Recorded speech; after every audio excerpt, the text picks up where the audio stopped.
Hello everyone, good morning. I'm Steve from UCAN English Tutoring.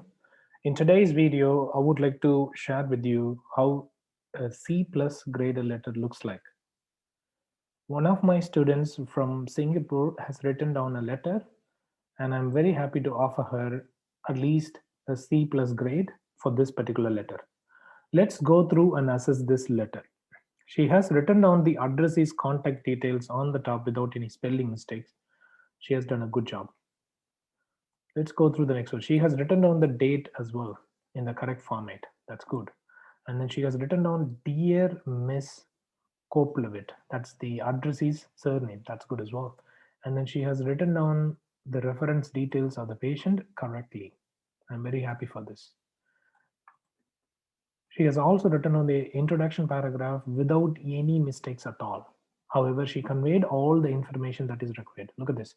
I'm writing to refer Mr. Bastian, who had severely injured his left knee. He is being discharged from the Athlone Healthcare Agency into your care today. That's good. I'm very happy for this one. Okay. But she could have added what kind of support the addressee needs to provide. That could have been mentioned here. But that's overall, that's all right. It's not that bad. Okay. And then she has written down socially, Mr.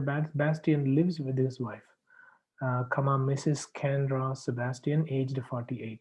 You don't need to include the age. It's not that important in this particular situation. Okay, so introduction paragraph is exceptional. Mrs. Kendra Sebastian, aged 48. You could have removed aged 48 and you could have put a full stop after Mrs. Kendra Sebastian. All right. Okay, that would have been done very well. And yeah, the next one is in terms of medical background. Mr. Bastian had cerebrovascular accident 2 years ago. I believe cerebrovascular is one word only. If you can check it out, that would be great. It's one word only. So do not split that here. Okay. 2 years ago, as a result, instead of writing as a result, it's better to write down and as a result. He had slurred speech and unsteady gait. All right, that's good. On 10/4/2018, he had experienced headache in the morning. Subsequently, he fell down from the stairs. As a result, injured his left knee. So what you could have done is, subsequently, he fell down the stairs. You should remove from here. From is not needed. Look at the way I have assessed it here. So as a result, you have to use and as a result. Okay. And then you have to use fell down from the stairs. It's fell down the stairs. That's it. Fell down the stairs. Okay. As a result, injured his knee. No, it's okay to use and injured his left knee. Okay. And injured his left knee. Instead of writing as a result, comma, injured, you can use and injured. His wife, Mrs. Bastian, his wife. You don't need to write down the name of the the patient's wife again and again, but you have done that. I'll show you where it is. Okay, so apart from these minor mistakes, your second supporting paragraph is good.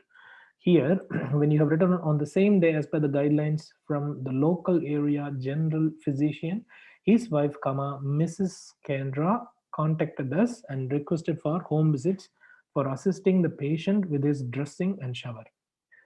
This is a long sentence, but she was able to control, the structure of the sentence and didn't commit any mistakes at all. You have done a good job. But do not write down the name of his wife again and again. You have already mentioned it, so you don't need to mention that. You can just simply mention his wife contacted us. That's okay. So you can remove Mrs. Kendra, and then this comma as well. Okay. All right, look at this. And then home visits. When you look at the home visits, the way you have written down seems to be a single word. Okay, I will show you where it is. Look at this. You have written no home visit. This looks like a single word without any space. But look at the space that you have provided between far and home visits. There's a gap, right? So you need to write two words with a gap in between them. It's not a one-word phrase. No. All right. The patient left knee was dressed for the first time on 10/04/21 and then again on 13/4/2008.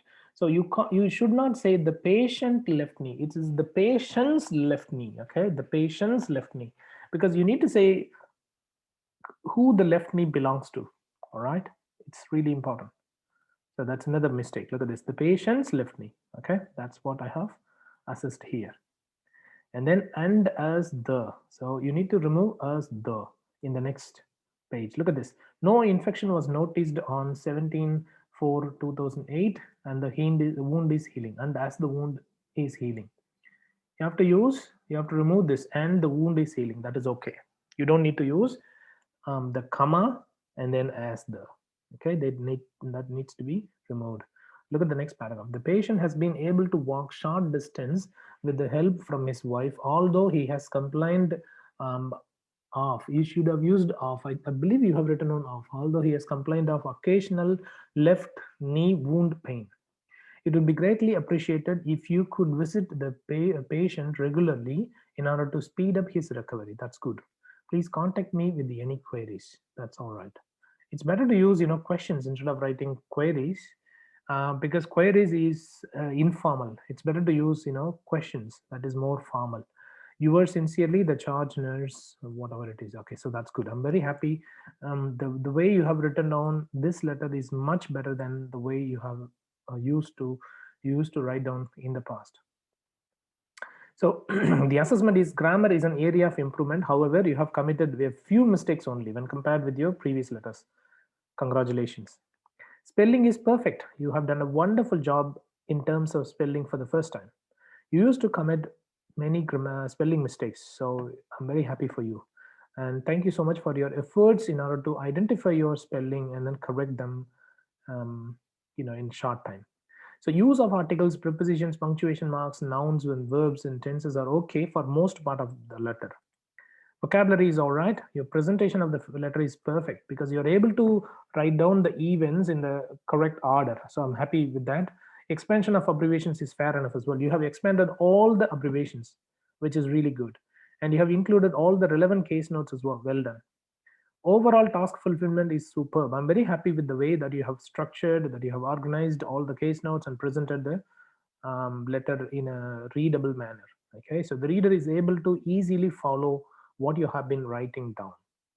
You have connected the sentences very well. I'm very happy with the way you have linked the sentences together in your letter. Your writing is impressive. So for the first time, I have been impressed for most parts of your letter. And I'm glad to offer you over 300 out of 500, which is your target. Okay, so you need C plus grade, right? So to me, this letter sounds like a 310 out of 500 graded letters. You have done a good job, and I wish you good luck with your following letters as well. You should be able to pass your examination if you write down like this. If you would like to get your letter assessed or your speaking conversation evaluated with word by word feedback and accurate assessment in line with the OET examination, you can send a message to me on my WhatsApp number, that is +61 468 480 877, or you can contact me at steve@ucaneenglishttutoring.com. Alternatively, you can reach me on my Facebook page, that is www.facebook.com/ucantutoring. I've been helping more than 12,000 students to achieve their desired scores in OET, IELTS, and PT academic examinations. If you need any assistance, please let me know. And I thank you so much for watching this video, and I hope you have found out this video helpful. If you have any areas of improvement for me, please leave them in the comment section. Also, please like and share my videos with others if you find it useful.